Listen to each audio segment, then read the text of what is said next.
স্থানীয় সংবাদ। আসসালামু আলাইকুম। বাংলাদেশ বেতার, রাজশাহী। স্থানীয় সংবাদ পড়ছি গোলাম মর্তুজা হেনা। রমজানের বাজার তদারকিতে বাধা ও নির্বাহী ম্যাজিস্ট্রেটকে হুমকির প্রতিবাদে রাজশাহীতে মানববন্ধন করেছে consumers association of Bangladesh, cab, Rajshahi.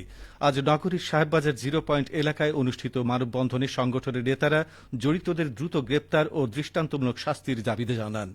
সভাপতিত্ব করেন ক্যাব রাজশাহীর সহ সভাপতি মিজানুর রহমান। বক্তারা বলেন, রমজানে নিত্যপণ্যের দাম নিয়ন্ত্রণে বাজার মনিটরিং অত্যন্ত গুরুত্বপূর্ণ। দায়িত্ব পালনকালে জাতীয় ভোক্তা অধিকার সংরক্ষণ অধিদপ্তরের এক ম্যাজিস্ট্রেটকে হুমকি ও মব সৃষ্টির চেষ্টা আইনের শাসনের প্রতি চ্যালেঞ্জ। তারা বাজার তদারকিতে প্রশাসনিক নিরাপত্তা জোরদার, নিয়মিত ভ্রাম্যমাণ আদালত পরিচালনা এবং ভবিষ্যতে এ ধরনের ঘটনার পুনরাবৃত্তি ঠেকাতে কার্যকর পদক্ষেপ নেওয়ার দাবি জানান। রাজশাহী মেট্রোপলিটন পুলিশের পৃথক অভিযানে 15 জনকে গ্রেপ্তার করা হয়েছে।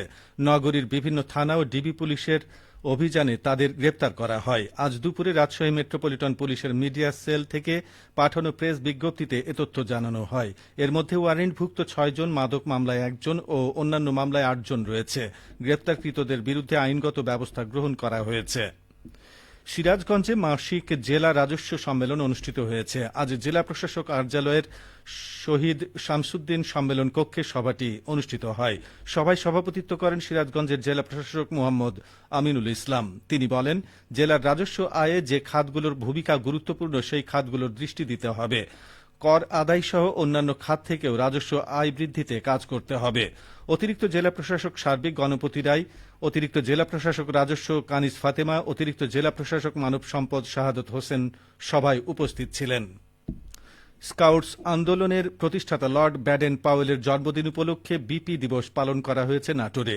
এ উপলক্ষে আজ স্কাউটস ভবনে জেলা স্কাউটস এবং জেলা রোভার আয়োজিত আলোচনা সভায় প্রধান অতিথি হিসেবে উপস্থিত ছিলেন নাটোরের অতিরিক্ত জেলা প্রশাসক শিক্ষা ও আইসিটি জান্নাত আরা ফেরদৌস।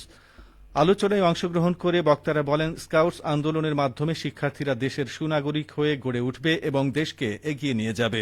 সভায় অন্যান্যের মধ্যে বক্তব্য রাখেন বাংলাদেশ স্কাউটস নাটোর জেলা শাখার সম্পাদক এস.এম. গোলাম মহিউদ্দিন এবং জেলা রোভারের সম্পাদক মোহাম্মদ জাকিরুল ইসলাম। এর আগে স্কাউটস ভবন চত্বর থেকে শোভাযাত্রা বের করা হয়। অনুষ্ঠানে কুইজ প্রতিযোগিতায় বিজয়ী শিক্ষার্থীদের পুরস্কার বিতরণ করা হয়। পাবনার বেড়া উপজেলার যমুনা নদীতে অবৈধ বালু উত্তোলন ও মাটি কাটার বিরুদ্ধে অভিযান চালিয়েছে উপজেলা প্রশাসন। এ সময় অবৈধ বালু উত্তোলন ও মাটি কাটার দায়ে একজনকে 1 লাখ টাকা জরিমানা করা হয়েছে। আজ দুপুরে উপজেলার কাজিরহাট ফেরিঘাট সংলগ্ন যমুনা নদীর তীর এলাকায় এই অভিযান চালানো হয়। এতে নেতৃত্ব দেন উপজেলা সহকারী কমিশনার ভূমি ও নির্বাহী ম্যাজিস্ট্রেট নুরেন মাইশা খান।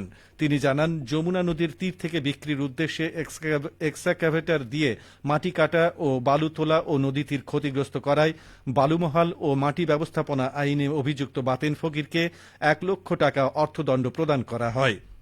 অভিযানে আমিনপুর থানা পুলিশ ও সংশ্লিষ্টরা সহযোগিতা করেন। জনস্বার্থে এ ধরনের অভিযান অব্যাহত থাকবে বলেও তিনি জানান।